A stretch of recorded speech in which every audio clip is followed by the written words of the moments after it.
Сайн байцгаана уу хүүхдүүдээ. Та бүхэндээ зориулаад уран зохиолын хичээлээрээ дархан ноёнтой цэц ураалсан сэдв хичээлийг хүргэж байна. Хичээлдээ идэвхтэй оролцохыг хүсье.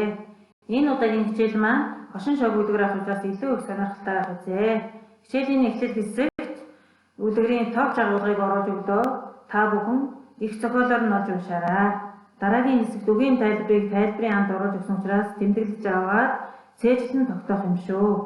Задлан шинжлэх асуулт даалгавар гэсэн хэсгийг асуулт хариултын хамт оруулж өгсөн учраас та бүхэн бусад задлан шинжлэх асуулт даалгавраа яг ийм загвараар хийж гүйцэтгэхийг анхааруулъя. За дөрүүдийн зан төрх гэсэн хэсэгт хичнээн дүр гарч байна. Хүмүүсийн ямар зан чанарыг илэрхийлсэн бэ гэдгийг харьцуулан анхаарч хичээлээ маш идэвхтэй хийгээрэй. Ингээд хичээлээ маш сайн хийж дуусаад хугацаанд хаягаар нь илгээхийг хүсье. Анхаарлаа хандуулсан хүүхдүүдээ баярлалаа. Баяртай. Хичээлийн агуулга дараах хэсгүүдээс бүрдэж байна.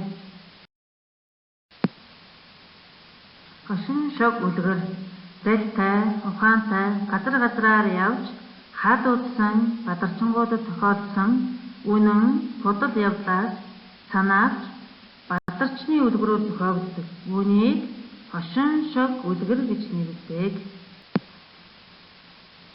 Дархан ноёнтой цэц ураалсан үлгэрийн тог жагуулгыг уншихдаа улаан өнгөөр тодруулсан үгсийг үгийн тайлбараас харж мэдэж аваарай. Улаан өнгөөр тодруулсан үгийг үгийн тайлбараас харж мэдэх нь байна. Ягаан өнгөөр тодруулсан үгийг алдаагүй зөв хүчтэйг хичээгээрэй. Мөн хөх өнгөөр тодруулсан үгс уран дүрслэлийн ямар хэв маяг багцхийг сурах хүчгийн 146-аас 147 хуудсанд байгаа нэр томьёоны тайлбар талаас харж мэдэж аваарай. Үгийн тайлбар. Гал насоос гэдэг нь гал түлээд үе хэмжээний түүлэг гал үрдгийг ингэж нэрлэдэг. Хөв хар тогоондоо чиг бариулгүй тогоог ингэж нэрлэдэг. Дархан 1 төмрөөр ид хийдэг уран хүн 2 албан татвар төлөхгүй эрх зарах болгосон цол зам зээл замаас хол гэсэн утгатай зэмтгэр толгой том толгойтой буюу үсэн их хүнийг ингэж нэрлэдэг. Ноёны жишүүл бэлтгэл хангагч буюу хяас.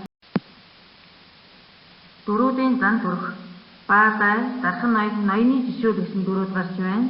Эдгээр дөрүүд алей ошин гинэн тэнэг зангаараа хэсэн ялгарч байгаад энэ хэсгээс мэдэж авах нэ. Задлан шинжлэх асуулт даалгавар 1. Үлгэрт дархан гэдэг үг орсноор зохиолын утга санааг тодруулахад хэрхэн нөлөөлж байна вэ? Хариулт албан татвар төлөхгүй эрх дарах олгосон толыг 3 ашиглаж бусдад дээрэнгүй ханддаг хүмүүсийн зан чанарыг харуулжээ. Задлан шинжлэх асуулт даалгавар 2. Зам зээл гэдэг өгүүлбэрийг баадай гуйж хэлсэн нь ямар зорилготой байв? Хариулт ард иргэдээ дорд үздэг хис дээдсийн мулгуй эдлэнээс мэдлэггүй зан чанарыг овжин сэргэлэн байдлаар ашиглаж хэлэх үггүй болгож байгааг харуулжээ. Энэ нь эгэл жирийн ард иргэд доромжлол дургуулснээ илэрхийлсэн санааг агуулсан. Гэрийн даалгавраа дараах хаяг руу анги овг нэрээ бичиж илгээгээрэй. Анхаарал хандуулсанд баярлалаа.